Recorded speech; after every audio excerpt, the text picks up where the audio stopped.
Hello friends, finally, welcome to the release day for Fellowship. I've put together this list of 14 tips and tricks that I've learned and picked up along my 100 plus hours playing the open and private playtest of Fellowship. So hopefully these will prove to be helpful in your early experiences through Fellowship. The first tip that I want to discuss is really a game-changing feature that was introduced in Fellowship and that everyone needs to get familiar with. This feature, of course, is the focus and kick focus feature. By default, these keybinds are going to be V to mark your target and then F to kick your marked target. If you want to change these keybinds, you simply just have to go into settings and then inputs and scroll down to the bottom, and it should be the last two options. The reason this feature is so incredible is because not only does it let you kick the target without actually having to target them specifically, but it also lets your team know who is going to kick what. Everyone really needs to be getting used to this feature and use it in all of your groups because communication is really the key to success here. My second tip for you is regarding gear,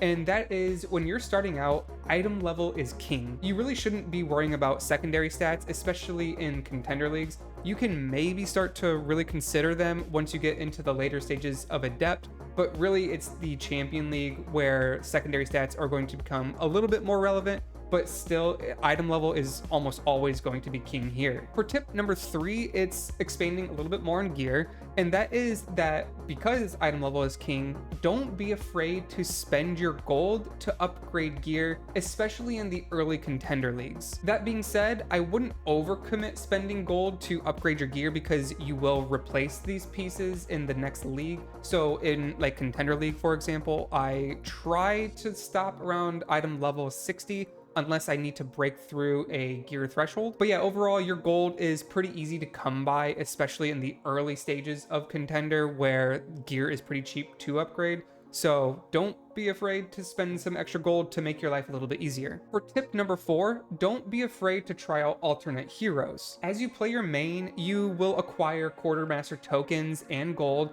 and these quartermaster tokens can be used to quickly boost up characters because this is an account-wide resource, and that means a fresh character can acquire gear almost instantly to boost up their item level. And then because gold is account-wide accessible, your alts can also use that gold to upgrade item level. So I think really if you are trying out alternate heroes, it's going to make your life a little bit easier because you can try a new play style. It'll keep the game feeling fresh. So don't feel like you're stuck playing only one character. Even if you do decide to play an alt, that alt can still acquire gold and upgrade resources for your main character. So really the systems all kind of play together to encourage you to play multiple heroes. For tip number 5, like I said earlier, communication is legitimately the key to success. That means you're likely going to want to communicate with the other players in your dungeons. So for example, maybe you're fighting a boss and they have a casted ability that really needs to be interrupted. Just let your party know who's going to get what cast. That way there's not going to be any confusion around who's kicking what, and then everyone uses their kick on the exact same ability, therefore letting all these other casts that could have gone interrupted go out uncontested. Or maybe there's just a mechanic that the group is struggling with. Instead of just kind of running your face into the wall trying to brute force it, simply try to formulate a plan. It'll really help kind of make everything come together. And then for tip number 6, there are world markers. So this kind of builds on that communication aspect, but you can use these beacons to, if you're like the tank, for example, you can use these beacons to show where you're planning on going.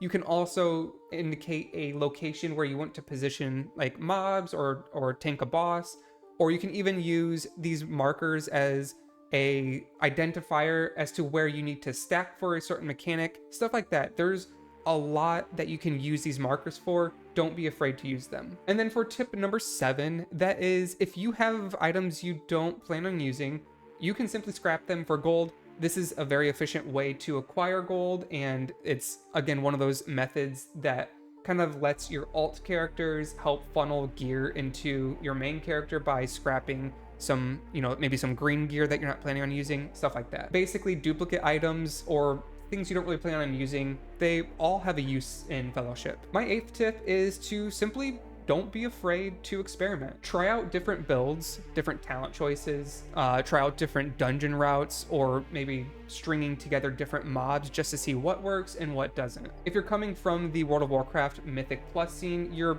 probably familiar with the depleted key scenarios. Plus, there's also the fact that your key is random in the first place in Mythic Plus, but in Fellowship, you get to choose what difficulty and the specific dungeon you want to run, so there's no more concern about accidentally depleting a key or having to worry about randomized keys or options in general. This means that it's going to be much easier to practice dungeons, much easier to experiment with different pulls and stuff like that. So really just don't be afraid to experiment. For tip number 9, we have a very simple one, very simple concept.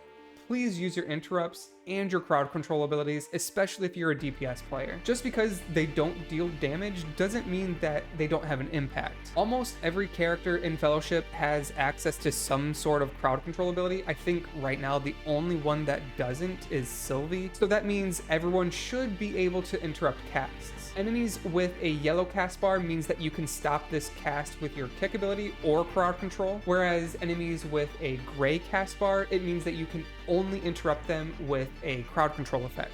As long as you're kicking some of these abilities, you're gaining a net positive for the entire group by reducing damage going out to the party. My 10th tip is specific to the tanks and by extension to the rest of the group. A viable method of surviving a pull is to kite enemies away. There are a few mobs in these dungeons that apply some nasty debuffs. You can run away from the mobs and let these debuffs fall off, therefore refreshing your survivability. And I think 2 examples of this are the Executioners in Stormwatch and the Hollow Corsairs in Sailor's Abyss. Tip number 11 is regarding some upgrade materials, and that is once you get into champion tier, weapons will have these random skill trees that provide additional effects. Because these skill trees are random, sometimes the effects might not be the most beneficial to you. Save your gold and don't reroll any of these traits. This can be very expensive and a waste of gold. Instead, one of the better options is to just take some of the gear that you're not really going to use and either use a blue ingot if the piece of gear is not a weapon, or use the purple ingot if you are trying to reroll for your weapon. Using a purple ingot will guarantee that you get weapon rolls in the next outcoming item, and that new item should have a new tree, so you're kind of just re-rolling for a better tree, if that makes sense. Overall, it ends up saving you some gold. For tip number 12, there are a lot of mechanics in Fellowship that you either have to soak or avoid. The game will actually tell you which mechanics need to be soaked and which ones should be avoided. Any circles that have little arrows kind of pointing towards the center of the circle, those are circles that you have to soak as a group. Any circles that have kind of like a swirly center, those are ones that you want to avoid, such as the Desecrator's volley attack. Tip number 13 is related to my healers, and this is a UI component. Anytime a debuff is applied to players, these debuffs will have one of 2 colors on the border of that debuff. Red borders means that the debuff can't be dispelled, whereas a blue border means that you can dispel the debuff either with a healer's dispel ability or the dispel relic. And for my final tip, number 14, it's related to some rare resources. As you complete dungeons, you will acquire these cache keys that can be used to exchange for treasure chests that have upgrade materials. This vendor is found in the stronghold, and these chests that you can buy from them has a cooldown. What you want to do is, as you acquire these different tokens to buy the chests, get the highest tier chest possible as quickly as possible. This will put the chest on cooldown so that way you can buy it a little bit sooner. But overall, you don't want to use the resources you get from this chest immediately. This is mostly to try to prepare your account for later progression. And that's going to wrap up these quick tips and tricks for Fellowship. If you had anything else to add, feel free to comment down below on what tips you might have for beginners. But this was GooberTroy. Thanks for watching, and as always, I hope you all have a wonderful day.